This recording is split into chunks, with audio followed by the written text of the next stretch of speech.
بسم الله الرحمن الرحيم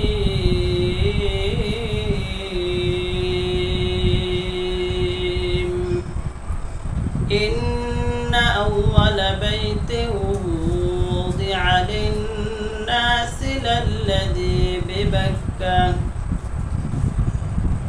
ببكة مباركا وهدى للعالمين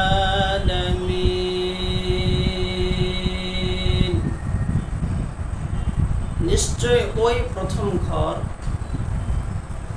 যেই ঘরটি মানুষের ইবাদতের জন্য নির্মাণ করা হয়েছে, যেই ঘর মক্কাতুল মুকাররমায় অবস্থিত। এই ঘরটি বরকতময়, বরকতপূর্ণ। এই ঘর বিশ্ববাসীর জন্য হেদায়েত স্বরূপ। এই আয়াতে কারিমা নাজিল হওয়ার একটি প্রেক্ষাপট রয়েছে।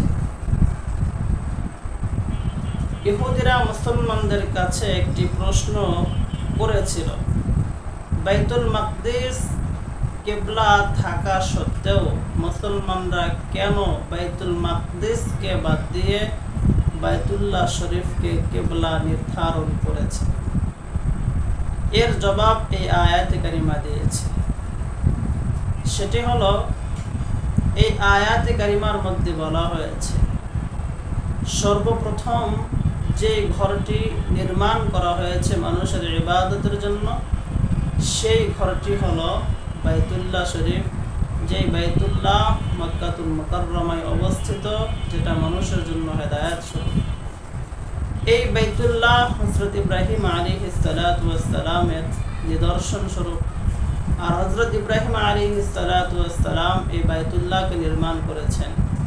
এর পরবর্তীতে গিয়ে তার সন্তানেরা বাইতুল মাকদিস সৃষ্টি করেছেন।